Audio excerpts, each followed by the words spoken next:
तो पड़ गए पंगे में सबसे बड़ा पंगा क्या है? हाँ। तो पड़ गए पंगे में सबसे बड़े दो लोग जो हम लोग यहाँ पे मिस कर रहे हैं वो हैं, एक राजेश सर हैं और एक जो है राज, दोनों लोग हैं। अलावा उसके जो जिनके साथ हुआ है पंगा वो ये हैं, जिन्होंने करवाया है वो ये हैं। मुझे क्या कहाँ फंसा दिया राजेश आपने? मतलब ऐसा लग रहा है कि सबसे बड़ा पंगा आप ही की वजह से हुआ है फिल्म में। फंसाया मैंने नहीं है, फंसते ये लोग थे, फिर ये मेरे पास हेल्प लेने आते थे। समर्पण, सारे पंगे आपको आगे समर्पित हो रहे हैं, क्या है वजह? मतलब ये कह रहे हैं कि ऐसा लग रहा है कि यहाँ लिखा है कि अभी यही बंदा फंसेगा, क्या है मामला? पता नहीं, ऐसा मैग्नेट बन गया था मैं पिक्चर में, हर एक के पंजे मुझे ही सॉल्व करने पड़ते और मेरे पे ही आ जाते थे। और अगर ऐसे दोस्त हों तो लोग पंगों में फंसेंगे रियल लाइफ में भी। एक बेहतरीन कॉमेडी फिल्म्स का काफ़ी वक्त से इंतज़ार है। मैं नहीं जानती बाकी लोगों के बारे में, लेकिन एक ऐसी फिल्म जिसमें आपको कॉमेडी के साथ ड्रामा, इमोशंस का एक परफेक्ट डोज मिले। ट्रेलर देखा एक फिल्म का, पड़ गए पंगे, उसके बाद में मैं ये गारंटी से कह सकती हूँ कि एक बहुत ही कमाल फिल्म आपके लिए आ रही है, जिसे आप मिस नहीं कर सकते अगर आपको ये सारे फ्लेवर्स चाहिए। और उस फिल्म की शानदार, बहुत ही शानदार कास्ट इस वक्त हमारे साथ है। आइए हम मिल लेते हैं। तो सबसे पहले, अब पहला तारुफ तो उनका प्रहलाद चाही है, हमारे फैज़ल मलिक। आपका फैज़ल बहुत बहुत स्वागत है, कैसे हैं आप? बिल्कुल ठीक, बहुत बहुत अच्छा लगता है जब भी आप हमारे स्टूडियो में आते हैं, तो एक बड़ी फील गुड सी फीलिंग आती है। और हमारे साथ है राजेश यादव। राजेश, वेलकम टू आज तक स्टूडियो, कैसे हैं आप? बढ़िया, बहुत बढ़िया। और समर्पण सिंह, फिल्म में इनका पूरा समर्पण दिखाई दे रहा है। और हमने देखा ट्रेलर बहुत शानदार है। और जैसा कि हम लोग एक चीज़ हमेशा से जानते हैं कि सबसे बड़ा पुलर होता है ट्रेलर। अगर लोगों को पसंद आ गया, क्लिक कर गया, तो ये आपको समझ में आ जाता है कि फिल्म को लेकर के अब लोग लुक फॉरवर्ड कर रहे हैं। तो एक नहीं, दो नहीं, पंगे इसमें कई दिख रहे हैं। तो पड़ गए पंगे में सबसे बड़ा पंगा क्या है वैसे? हाँ। तो पड़ गए पंगे में सबसे बड़े दो लोग जो हम लोग यहाँ पे मिस कर रहे हैं वो हैं, एक राजेश सर हैं और एक जो है राज, दोनों लोग हैं। अलावा उसके जो जिनके साथ हुआ है पंगा वो ये हैं, जिन्होंने करवाया है वो ये हैं, और मैं एक टूल हूँ उसका। अच्छा। तो ऐसी कुछ कहानी जो हम लोग की डेली लाइफ से कनेक्टेड भी है और उसको लाइटली लेके कैसे उसको कन्वर्ट करके कहानी में ढाला गया है और वो ऑडियंस को अच्छा लगे, फील गुड लगे, यही कोशिश की गई इस फिल्म के साथ। और वो पंगे ऐसे भी नहीं है, तो पंगे डेथ और लाइफ के, जो हर एक की साइड में होता रहता है लाइफ में, पर ये है कि मज़ा सा है उसके अंदर। तो बहुत बड़ी चीज़ का जिसका को सोच के लिखी गई है और उसका समाधान प्यार से जो है सेट किया गया है। तो एक बड़े मामले को आप कैसे थोड़ा लाइटली भी सुलझा सकते हैं, एक एंगल देने की कोशिश की गई है मुझे। हाँ, ऐसे मतलब लोग भी होते हैं जो बहुत सी चीज़ों का सलूशन देते रहते हैं कि मैं कर दूंगा, तो वो ये हैं ये हैं, और जिनके साथ हुआ है वो ये हैं। तो फिल्म का मज़ा ही ये है कि जो है आप उसको देखें और प्यारी सी चीज़, सबने बहुत अच्छा काम किया है। और दो लोग जो नहीं है यहाँ पे, उनकी तारीफ ज़रूर करनी चाहिए। नहीं, बिल्कुल मैं देख रही हूँ। सबसे बड़ी बात केमिस्ट्री की होती है और मुझे लगता है कि ऐसी फिल्में जिनमें एक फ्लेवर प्राइमरली हम कॉमेडी का देख रहे हैं, कॉमिक टच उसमें डाला है, इसमें टाइमिंग और केमिस्ट्री बहुत इंपॉर्टेंट हो जाती है। और सबसे ख़ास बात इसमें वही दिखाई दे रही है कि सारे कैरेक्टर्स की वो जो एक बॉन्डिंग है वो बहुत गज़ब की और कमाल की नज़र आ रही है। जी, वो किरदार जो इसमें जो प्ले कर रहे हैं लोग, उन जिस जगह पे वो हैं उस कहानी में, वो एकदम सही जगह, मतलब करेक्ट फिक्स किया गया उनको। कोई आपको मिसगाइडेड, मिसकास्ट नहीं दिखेगा कि जो अगर ये आदमी है तो ऐसा हो सकता है और ये आपके आसपास का है, ये आदमी अगर ऐसा दोस्त है तो ऐसा हो सकता है, जो ये साहब हैं तो अगर जहाँ पे फंसे तो ऐसे ही इंसान फंस सकता है लाइफ में। तो वैसा सब मुझे क्या कहाँ फंसा दिया राजेश आपने? मतलब ऐसा लग रहा है कि सबसे बड़ा पंगा आप ही की वजह से हुआ है फिल्म में। फंसाया मैंने नहीं है, फंसते ये लोग थे, फिर ये मेरे पास हेल्प लेने आते थे। अच्छा। और मैं थोड़ा सा, हाँ, मैं तो अच्छा काम करने जाता था अपनी तरफ से, पर मैं फंसा देता था फिर गलती से। तो ऐसे बहुत सारे पंगे हुए हैं फिल्म के अंदर जहाँ मैंने फंसा दिया इन लोगों को, और पूरी फिल्म फिर ये लोग उस पंगों से बाहर ही निकल रहे हैं। मैं भी मदद कर रहा हूँ जितनी कर सकता हूँ। तो राजेश, आप अपना कंटेंट भी क्रिएट करते हैं और अब इस फिल्म में इस तरह का रोल, तो कि एक कंटेंट क्रिएटर का ना एक अपना बहुत एक इंडिपेंडेंट माइंडसेट भी हो जाता है कई बार चीज़ों को लेकर के, and then you are part of a film, तो उसमें फ़र्क क्या समझ में आता है आपको?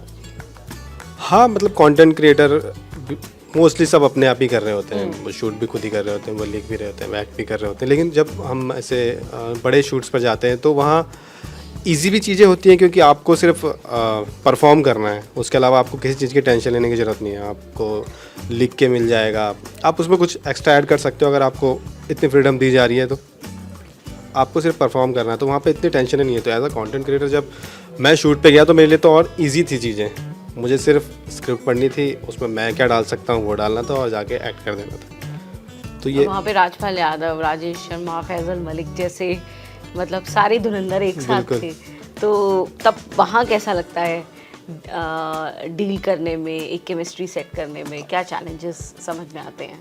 चैलेंजेस तो कुछ नहीं आया ऐसे, क्योंकि बहुत अच्छा एक माहौल था सेट पर। सब सीनियर्स एक्टर थे, फैजल भाई, राजेश सर, राजपाल सर, और उन्होंने बिल्कुल कभी ऐसा फील नहीं कराया कि हम बहुत सीनियर हैं तुमसे या तुम्हें ऐसा करना है वैसे करना है। एकदम जैसे हम लोग सेट पे गए तो हमें आते ही एकदम कंफर्टेबल करा दिया। सीन में वो आते थे और सीन से पहले इधर उधर की बातें करते थे हल्का फुल्का, और हमें अपने साथ बैठा लेते थे, सेट कर लेते थे। तो हमें कभी ऐसा नहीं लगा कि यार कहीं हम कुछ गलत तो नहीं कर देंगे, कुछ नहीं करते, ठीक है गलत कर दिया ना, कोई बात नहीं, दोबारा करते हैं। तो बहुत ही अच्छे से संभाला है हमें। तो सेट पे फैजल भाई को सब प्रहलाद चा कहते थे कि प्रहलाद चा तो अब ये है, अब तो सेट पे लो या नीचे लो, जहाँ जो मिल रहा है प्रहलाद चा एक फोटो, तो ये जगत चा हो गए हैं। जगत चा, कमाल कमाल। समर्पण, सारे पंगे आपको आगे समर्पित हो रहे हैं, क्या है वजह? मतलब ये कह रहे हैं कि ऐसा लग रहा है कि यहाँ लिखा है कि अभी यही बंदा फंसेगा, क्या है मामला? पता नहीं, ऐसा मैग्नेट बन गया था मैं पिक्चर में, हर एक के अपन ये मुझे ही सॉल्व करने पड़ते और मेरे पे ही आ जाते थे। और अगर ऐसे दोस्त हों तो लोट 15 में फंसेंगे रियल लाइफ में भी। बट जो भी था, हमारी केमिस्ट्री की आपने बात करी है, दैट्स वंडरफुल।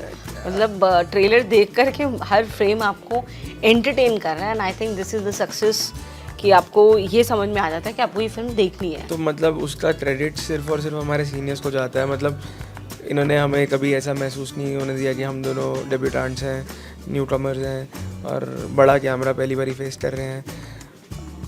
और चाहे राजेश सर हों, चाहे फैजल भाई हों, चाहे राजपाल भाई हों, उनको मैं सर भी बोलता था, नहीं हम तुम्हारे बड़े भाई हैं, तुम ऐसे करो ऐसे करो। और हमने शूटिंग चाहे 50 दिन करी हो, पर वर्कशॉप पे बहुत टाइम बिताया साथ में। और सर जैसे हम राजेश सर ने स्पेशली बोला यहाँ पे पॉज लेगा तो ये इम्पैक्ट आएगा, यहाँ पे सांस रोक गया तो ये इम्पैक्ट आएगा। तो वो सारी निटिग्रिटीज़ मेरे को लगता है जो इतने सालों में इन्होंने सीखी, इन्होंने हमें वो 50 दिन में सिखा दी। तो हमारे लिए एक बहुत अच्छा लर्निंग कर्व था। एग्जैक्टली। तो ये पड़ गए पंगे फिल्म है, रियल लाइफ में फैजल भाई मैं आपसे जानना चाहूँगी सबसे पहले, ऑफ लेट मतलब पूरी ज़िंदगी में तो पता नहीं हम लोग कितने पंगों से गुजरते हैं और निकलते हैं, ऑफ लेट सबसे बड़ा पंगा जो लाइफ में आया हो और आपने उसको मतलब बहुत स्मार्टली सुलझा दिया हो, ऐसा क्या हुआ है? मेरा तो रोज़ ही कुछ ना कुछ चलता होता, तो ऐसा कुछ है नहीं कि कोई जो है नई चीज़ एक होती है ना कि ये ख़त्म होता है। फिर भी कुछ ऐसा कि मतलब जो देखने में बहुत बड़ा लग रहा हो, लेकिन फिर आपने कहा यार इसको तो मैंने बहुत इजीली सॉर्ट आउट कर दिया, कुछ भी ऐसा मतलब कोई भी लेटेस्ट पंगा जो आपने सुलझाया हो? लेटेस्ट का मेरा भी एक दोस्त है, वो बाहर रहता है, तो वो इंडिया पाकिस्तान का मैच देखने आया था, अकेले आया था। तो उसने प्लान ये बनाया था कि मैं अकेले आऊँगा और वापस चला जाऊँगा। पर हम लोगों ने प्लान बनाया कि एक दिन हम घूमने भी जाएंगे वहाँ से, गोवा, अहमदाबाद से। पर ये पता नहीं लगना चाहिए, तो हम लोगों ने एक दिन पहले उसको मैंने राय दी कि तुम एक ही जैसे ही लैंड करो तो अहमदाबाद में अपनी 10-15 फ़ोटो खींच लो ताकि तुम्हारी बीवी को लगे कि तुम वहीं पे हो। और हर एक घंटे भेजेंगे उसे, अगले दिन जब घूम रहे हैं हम लोग गोवा में। तो वो बहुत परेशान था क्योंकि उसकी बीवी ने कहा था मिलना नहीं लोगों से, जो नहीं तुम सीधा मैच देख के वापस आओ। पर हम लोगों ने गोवा में रह के उसको अहमदाबाद की फील बताई कि अभी यहाँ पहुँचे, अभी साबरमती में। ये हम लोगों ने एक दिन पहले 1 घंटे कर लिया था सब कुछ। और कुछ जो फोटोशॉप से भी काम चलाया कि उसको लगे कि वो यहीं पे है। अच्छा। और उसको लग भी रहा था, वो बता भी रहा है भी यहाँ खाना खाया है, अहमदाबाद ग्रेट फूड, नहीं होता है। धीरे धीरे करके ये दिन भर चला है, पर हम लोग 2 दिन कहीं और पे थे। तो ये एक छोटा सा मजाक था जो है, उसमें हम लोगों ने सॉर्ट आउट किया इसको, क्योंकि अगर उसको भी पता लग जाए तो बहुत, अब जानते हैं आप, सुनाती क्या तो अभी तो हम ही ऑनर कर देना, अभी पता चल जाए तो ठीक है मामला। हाँ अभी अच्छा है, अब तो इंडिया में जीत गया, अब तो मैं चाह रहा हूँ कुछ और ही बुरा उसके साथ है कि नहीं, ताकि ये बात पता लगे और फिर पिटे है कि इसलिए मैंने बोला ये बात, ताकि उसके लाइफ में कुछ एक्शन हो। कल ही मुझे मैसेज बताया तुम लोग कुछ नहीं कर रहे हो, खाली बैठे हो, लो अब लो ऑन एयर जाते ही उसका एक्शन शुरू होगा। ऐसा कुछ था टाइम पास। तो एक चीज़ लेकिन फैजल भाई, जो अंदर से आपको स्ट्रांग लगती है लाइफ में, कोई भी पंगा हो, मतलब एट दी एंड आदमी को लगता है कि यार ये है तो आई विल गो थ्रू, मैं सुलझा लूंगा, वो चीज़ क्या है दोस्त आपके? होते हैं, बिना दोस्तों के तो नहीं कुछ सॉल्व होता है आपकी लाइफ में। ऐसे तो नहीं होने होंगे। नहीं ऐसे वाले ना, दोस्त ऐसे ही होते हैं, दोस्त ऐसे ही होते हैं। तो दोस्त जो है, दोस्त रहेंगे तो लाइफ में कुछ भी आसान हो जाता है, चाहे आप कहीं पे भी रहें और अच्छे दोस्त रहें। दोस्त अब क्या होता है कि इतना फिल्मी दुनिया में जो दोस्त दिखाते हैं वैसे नहीं, रियल लाइफ में ऐसे ही दोस्त होते हैं भाई है ना, कि वो हंसेगा भी आप अगर आपके साथ, फिर आपको जो है वहाँ से बाहर भी निकालेगा। मेरे टचवुड ऐसे बहुत से दोस्त हैं। अरे नहीं निकाल पाएगा तो खुद आके फंस जाएगा, पर अकेला नहीं हाँ, छोड़ेगा। पर ये है कि अच्छी दुनिया के आसपास हूँ, काफ़ी दोस्त हैं हर शहर में, और मैं उनके बहुत क्लोज हूँ, मेरे बहुत क्लोज हैं, तो मज़ा है लाइफ का ही। अच्छा बिल्कुल। राजेश, ऐसा कोई पंगा जो अभी आपने सुलझाया हो या सुलझा हो आपसे, या निकले हो आप उस पंगे से? लेटेस्ट पंगा तो मैंने यही लिया है, मैंने शादी कर ली और मैंने उसको, ये बड़ी स्टेटमेंट है भाई, अपने रिस्क पे देना कैमरा पे। और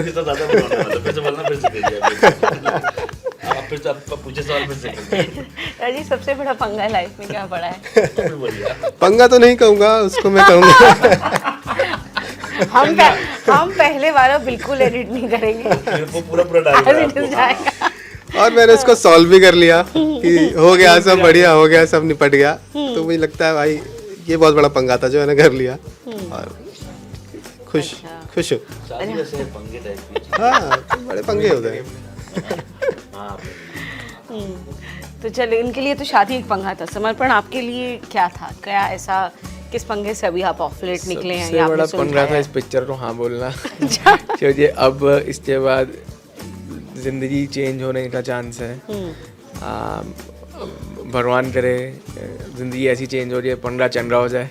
पंगा चंगा, गुड, नाइस। ये मतलब हर एक युवा का सपना है बॉलीवुड में कदम रखना, और मैं और राजेश दोनों ये सपना जी रहे हैं, तो हमारे लिए बहुत बड़ी बात है। मैंने डॉक्टरी की पढ़ाई करी है, तो अच्छा, तो डॉक्टर की पढ़ाई करके यहाँ पंगों में पढ़ रहे हैं आप? अब जहाँ किस्मत ने लिखा है, सबसे बड़ा पंगा यही है ना कि तो सेट पे एक इलाज के लिए इनको संपर्क किया जाता था, है? किस को ट्रीट किया है सेट पे? अभी मैं राजेश को ये बोल रहा हूँ कि भाई तू बॉडी बना, पतला किया उसको थोड़ा सा, ठीक है।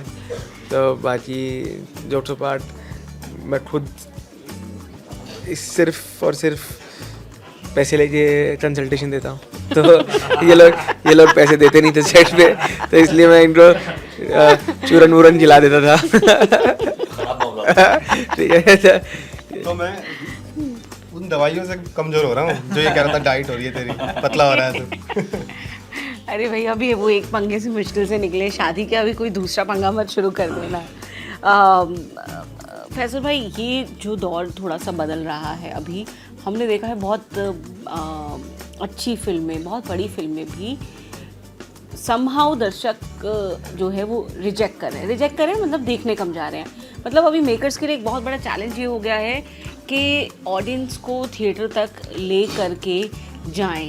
एक्टर्स के लिए क्या ये एक और कभी ना कभी स्ट्रेस हो जाता है? क्योंकि अभी हम देख रहे हैं कि रिसेंटली अभी आप देखिए बहुत बेहतरीन फिल्म रिलीज़ हुई, वेदा रिलीज़ हुई, ओपनिंग अच्छी रही उसकी, लेकिन फिर उसको पुल करना बड़ा मुश्किल हो जाता है। तो ये मेकर्स के लिए भी, एक्टर्स के लिए भी किस तरीके से आप देखते हैं? अभी टफ तो है ही है, मतलब कि स्त्री देखिए टचवुड हिट हो गई, और मुझे लगता है कि एक सेट ऑफ ऑडियंस है जो है अपनी, जैसे स्त्री एक तरीके की फ्रेंचाइजी है, पर जितने मैंने देखा नहीं मैं देखूंगा, वो अब की बार अपने ऑडियंस को हाथ पकड़ के स्टेप आगे लेके चलेगी। इसलिए कहते हैं आप ऑडियंस को अपनी लाइफ में कहीं लेके जा रहे हैं। हाँ, अफसोस की बात है काफ़ी फिल्में नहीं चल रही, पर उसका डिसीजन मेकिंग भी देख लेते हैं, क्यों बनी, क्यों बना रहे, क्या साल पहले उसके बारे में कहा क्या होगा। चेंज ऑफ ऐसा नहीं कह सकते कि अभी ऑडियंस बदल चुकी है, ऐसा नहीं है। वो स्मार्ट है, और वो हम हिंदुस्तान का आदमी के पास जितनी वैरायटी ऑफ कंटेंट है वो उतना दुनिया में कहीं नहीं है। हमारे पास ढेर सारी लैंग्वेज है, ढेर सारी दुनिया है, ढेर सारे ऑप्शन हैं, और वो सब देख रहा है। तो वो उसका चॉइस है, शायद वो नहीं देखना चाह रहे हैं। उसका चॉइस ही आपको बताना चाह रहा है कि दोस्त तुम डिसीजन मेकिंग चेंज करो। उसका चॉइस है, वो आपसे कहना चाह रहा है कि ये हम नहीं समझ में आ रहा है। उसका चॉइस है, वो कहना चाह रहा है कि अब बस हो गया है, कुछ एक नॉर्मल दुनिया की भी कहानी होनी चाहिए। सब लोग अगर कंट्री बचाने के चक्कर में फिल्में बनाने रहेंगे तो प्रोजेक्ट जैसा दिखने लगेगा ना वो। तो दुनिया की आसान सी कहानियाँ कहाँ चली गई हैं? आसान सी कहानी तो हिंदुस्तान ही देखना चाह रहा है ना। जिस शो की वजह से हमको बहुत प्यार मिला है, वो शो तो गांव देहात का प्यारा सा शो है, वो लोग वही देखना चाह रहे थे ना, उनको नहीं पसंद आ रहा था। तो वो थोड़ा सा बहुत बड़े लेवल पे ब्रेनस्टॉर्म करके इसको सॉर्ट करना पड़ेगा। और शायद लग रहा है कि अब आज की डेट में सिनेमा थिएटर महंगा भी एक बहुत बड़ी चीज़ है, वो महंगा भी है। और अब जो है इतना ढेर सारे ऑप्शन हमने खुद ही अपने आप को दे रखे हैं कि उसको वहाँ से वहाँ तक कन्वर्ट करके लाना और कम्युनिकेट करके एंटरटेन कर देना, वो बहुत टफ चीज़ हो गई। क्योंकि उसको पता है मैं तो देख ही रहा हूँ बैठ के, मुझसे इससे बड़ा क्या हो सकता है। उससे बड़ा वो प्रोजेक्ट नहीं हो सकता है कि हम 700 करोड़ की पिक्चर बनाएं। उससे बड़ा आइडिया हो सकता है, वो आइडिया पे काम करना पड़ेगा। एग्जैक्टली बिल्कुल। और तभी आप देखिए कि वो कहानियाँ कितना डीपली, अब जैसे पर्सनली अगर मैं आप ही से पूछूं, कितने सारे किरदार अभी आपने करे हैं और सभी में लोगों ने पसंद किया, लेकिन मुझे लगता है पंचायत ने जो इम्पैक्ट छोड़ा है आपकी प्रोफेशनल और पर्सनल दोनों लाइफ पर, वो जैसे कुछ चीज़ें होती हैं ना भूतो ना भविष्यति टाइप, वो उसी तरीके का है। ये बताता है कि वो किरदार बहुत सहज, बहुत अर्दी, बहुत रॉ, लेकिन सबसे बड़ा बन गया। वो ओवरऑल आप देखिए ना कि एक शो को लेके हमारे 5वां-6वां साल चल रहा है। हम 5वें-6ठे साल में हम उस ऑडियंस के साथ भी हैं, हम बढ़ती जा रही है ऑडियंस। ऐसा तो है नहीं कि कोई बोल देगा 2024 में एडिट अब ऐसे होता है तो ऐसे कर दो, नहीं हुआ ना। हर एक कहानी का अपना एक पेस, लाइफ के उसके कैरेक्टर होते हैं। तो वो मैं नहीं हिट हुआ हूँ, कहानी हिट हुई है। वो कहानी बिगर हीरो है, वो ऑडियंस बिगर हीरो है, जो ये उसने पुश करके बता दिया कि हम देखना चाह रहे हैं दोस्त, हम इसकी दुनिया देख सकते हैं। तो वो आपको सीरियसली समझ में आ जाना चाहिए कि दोस्त ये है ऐसा तो है नहीं कि अब सभी लोग पंचायत जैसा शो बनाने लगे। तो आप समझ जाएगी ऑडियंस आपको पुश करके बता रही कुछ नया होगा, अच्छा होगा, हम जरूर देखेंगे। exactly. आप वही सब करते रहेंगे तो फिर नहीं हो पाएगा ना कि एक ने घूसा मारा 500 लोग गिर गए, ऐसे हो चुका है। इसका मतलब इसका एक जो है सैचुरेशन पॉइंट होना चाहिए। इसलिए और ढेर सारी चीज़ों का कुछ चॉइसेस बहुत ढेर सारी बड़ी। रील इतनी ज़्यादा कन्वर्ट हो गई कि आदमी का ह्यूमन ब्रेन उसी में लगा हुआ है, वो रोज़ 10,000 रील देख रहा है बैठ के, उसके पास तो जो बहुत ढेर सारी चीज़ों को फिक्स करने की बात होती है। तभी ऐसा है मुझे लगता है कि तो ये सोच, और ये ऐसा नहीं वर्ल्ड वाइड है पूरा, वो ऐसा नहीं कि हम ही लोग फेल हो रहे हैं, उधर भी हो रहा है। माइक्रो कंटेंट हाँ, उसके पास ऑप्शन ढेर सारा है।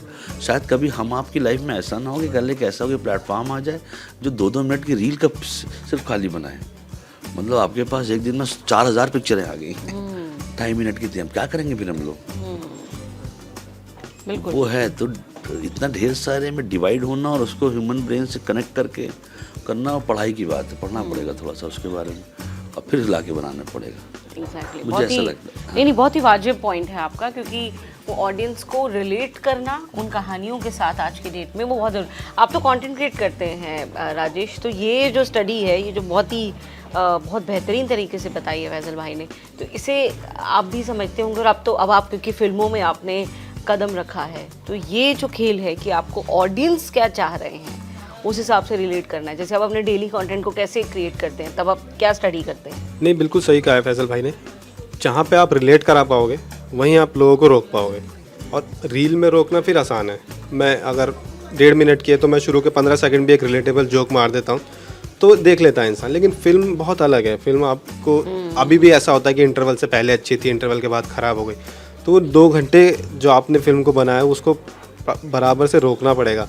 और अभी क्या है कि फिल्में जब पहले होती थी, एक तो इतनी रिलीज़ नहीं होती थी, अब क्या है कि अब एक अगर छुट्टियाँ हैं साथ में तो 3 फिल्में एक साथ रिलीज़ हो गई। फिर उसके बाद फिल्म देखने को इतनी जल्दी नहीं मिलती थी। अभी क्या है कि हम मूवी देखते हैं और हमें वहाँ से पता लग जाता है प्राइम पे आएगी या फला OTT पे आएगी, और 15-20 दिन में वो आ जाती है। तो अब लोगों को पता है कि ठीक है देख लेंगे 15 दिन बाद, इतनी अच्छी तो नहीं है, बड़े स्टार की तो नहीं है, कोई बात नहीं, तब देख लेंगे। तो इन चीज़ों का भी असर पड़ा है कि अभी थिएटर में लोग उतना बहुत बड़ी फिल्मों के लिए ही जाते हैं जिनका बहुत हल्ला होता नहीं, है। अब तो बड़ी के लिए भी नहीं जा, अब तो बहुत ही, अब तो वही गिनी चुनी फ्रेंचाइजी बन के रह गई है। नहीं, अभी जो फैजल भाई ने कहा मुझे लगता है वो सबसे खास बात है। अभी वो जा रहे हैं उन स्टोरीज के लिए जो रिलेट कर रहे हैं, सरलता या फिर लार्जर देन लाइफ, कर पा रहे हैं, जिन लार्जर कहानियों देन के लाइफ साथ। कहानियों के लिए जा रहे हैं। जैसे साउथ में जो मास सिनेमा बनता है उसके लिए जा रहे हैं लोग। छोटी कहानियाँ जैसे अब ये जो लापता लेडीज़, वो थिएटर में आई थी, लोग कुछ लोगों ने देखी, कुछ नहीं देखी। जब वो OTT पे आई तो सबने देखी कि यार बहुत अच्छी फिल्म है, तो तब लोगों को पता चला। थिएटर में भी चली, लेकिन अगेन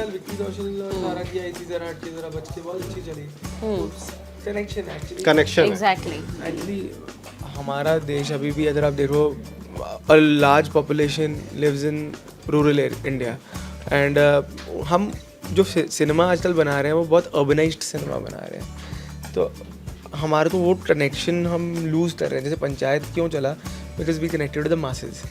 ये गांव देहात में भी देखा, Tier 2 में भी देखा, Tier 3 में भी देखा, Tier 1 में तो चलो लोगों ने इंटरनेट पेनिट्रेशन है, देखा ही देखा। जो बहुत ही अर्बन पिक्चर है या जिसमें थोड़ा इंग्लिश टच है, वो लोग अवॉइड कर देते हैं। तो पहले महानायक बनते थे, अमिताभ बच्चन बनते थे, 360 दिन 365 दिन पिक्चर चलती थी। अब 2 हफ्ते 3 हफ्ते चलती है। वो इसलिए भी है जो लोगों को लगता है इन स्टोरी से इतना रिलेशन नहीं है हमारा। जैसे फैजल भाई ने बोला कि एक देशभक्ति की पिक्चर चल रही तो सबने देश बचाने का बीड़ा उठा लिया। आर्मी की ये पूरी चल रही तो हर बंदे ने आर्मी की पिक्चर बना दी। लोग बोल रहे कि ऑडियंस जो है ज़्यादा तो अपने आसपास की कहानी देखना चाहती है, वो ये देखना चाहती है कि मेरी ज़िंदगी में जो हुआ, क्या हीरो की जिंदगी। पहले बच्चन साहब इसलिए चलते थे, वो गरीब डर का लड़का जब अमीर डॉन की बेटी को उड़ा के ले जाता था तो एक एस्पिरेशन होती थी, यार ये कर सकता तो मैं भी कर सकता हूँ। एस्पिरेशन रखी है ऐसी आपने कभी? आप देखिए हमारी फिल्म, एक मिडिल क्लास कहानी है हमारी, जिसमें एक मिडिल क्लास परिवार के लोगों को कैंसर होता है और कैसे उसको बैटल करते हैं। तो मेरे को लगता है इससे ज़्यादा कनेक्शन तो किसी हर फैमिली, मिडिल क्लास फैमिली में, जिसमें कोई बुजुर्ग या कोई व्यक्ति बीमारी से जूझ रहा है, उसको पता है कि बीमारी उसको नहीं मारती, बीमारी के खर्चे का बोझ उसको मार देता है। तो आई थिंक ये तो बहुत रिलेटेबल पॉइंट है हमारी फिल्म का। बिल्कुल बिल्कुल। और आई थिंक हम कोशिश तो कर रहे हैं कि हम ही वो फोर्स हों जो ऑडियंस को वापस सिनेमा में ला पाएँ। नहीं बिल्कुल। और ये बात दिखा रहा है ट्रेलर, ये बात दिखा रहा है, यकीन मानिए अगर आप देखेंगे तब आपको समझ में आएगा। हम ये बहुत ही गहरी कहानी है, लेकिन इसे बहुत ही बेहतरीन तरीके से कि ये कोई इसमें बोरियत ना लगे, कोई बोझ ना लगे, बहुत सेंसिबली ये संदेश भी दे रही है, लेकिन एंटरटेन आपको पूरी तरीके से कर रही है। मतलब हम जिस पैसा वसूल फिल्मों की कैटेगरी में रख सकते हैं इस फिल्म को, तो आप पंगे में पड़ जाइएगा। ये फिल्म रिलीज़ हो रही है, कब हो रही है बता दीजिए, और ऑडियंस क्यों देखे फैजल भाई ये भी बता दीजिए। 30 तारीख को ये प्यारी सी फिल्म आ रही है, आप इसे देखिए, ठीक है। और इसमें मज़ा लीजिए, प्यारी सी कहानी है, तो ऐसा मत सोचिए कि ये फिल्म सोच के किसी भी कहने मत जाइएगा। जैसे आज की डेट में लोग बोलते हैं फिल्म कैसी है, तो ये नहीं बोलता इंसान अच्छी है बुरी, बोलता 100 करोड़ हो गए। ये जो टर्म हो गया है बड़ा रॉन्ग है। फिल्म की अच्छाई और बुराई पे बात करते हैं। फिल्म देखिए, अच्छी लगेगी आप लोगों को। शायद हम लोगों ने मेहनत करके एक प्यारी सी दुनिया इकट्ठी की है, जिसमें जो चीज़ें हो रही हैं वो आपको हंसाएंगी, गुदगुदाएंगी, रुलाएंगी। और बाकी लोग जितने भी हैं मेरे भाई, ये लोग सब ने बहुत अच्छा काम किया है, और इतने प्यारे प्यारे से एक्टर हैं, उनको देखने का मज़ा ही कुछ और है। तो आप प्लीज़ देखिए 30 तारीख को पड़े पंगे। तो आप भी बता दीजिए राजेश अपने ऑडियंस को कि फिल्म देखने के लिए थिएटर पर जाएं और क्या खास दिखने जा रहा है उन्हें। बिल्कुल 30 अगस्त को थिएटर जाना है, फिल्म देखनी है, और फिल्म देखने के बाद आई एम श्योर हम सबको ऐसा यकीन है कि आपको मज़ा आएगा, और आप फिल्म देखने के बाद दोबारा भी जाएंगे और अपने यार दोस्तों को भी भेजेंगे कि भाई देख कर आओ। क्योंकि फिर भाई कुछ अच्छा बन रहा है तो ज़रूरी है कि उसका एप्रिसिएशन भी होता रहे, तभी और हौसला मिलेगा लोगों को अच्छा बनाने का। तो हम उम्मीद करते हैं कि हमारा जो हमने अच्छी चीज़ बनाई है वो ज़्यादा से ज़्यादा लोग देखें। बिल्कुल। और कैसे दोस्त पंगे में डाल सकते हैं ये भी आपको समझना है। आप भी बता दीजिए समर्पण। हमारी तो यही उम्मीद है कि जब आप बड़े पर्दे पे फिल्म देखें, आपको फिल्म में हम लोग नहीं, आप अपने आप को देखें, आप हमारी फिल्म से इतना रिलेट कर पाएँ कि आपको लगे यार ये तो मेरे साथ हो चुका है, ये मेरे साथ हो सकता है। तो आई एम श्योर आप लोग जाएंगे पूरी फैमिली के साथ, आप इंजॉय करेंगे। 30 अगस्त सिनेमाज नियर यू, पड़ जा बन के। चलिए, तो 30 अगस्त को इस पंगे में ज़रूर पढ़िएगा। ये वर्थ है, कुछ पंगे वर्थ होते हैं पढ़ना, जैसे इन्होंने शादी कर ली है ना, अब इनके लिए पंगा है लेकिन वर्थ है इनकी ज़िंदगी के लिए। तो देखिएगा, बहुत खूबसूरत, बहुत प्यारी सी फिल्म है जो हमें ट्रेलर में लगा, एंड आई बिलीव कि डिलीवर भी फिल्म वही करने वाली है। बहुत बहुत शुक्रिया आप सबका इस बातचीत के लिए, बहुत बहुत शुक्रिया, थैंक यू सो मच।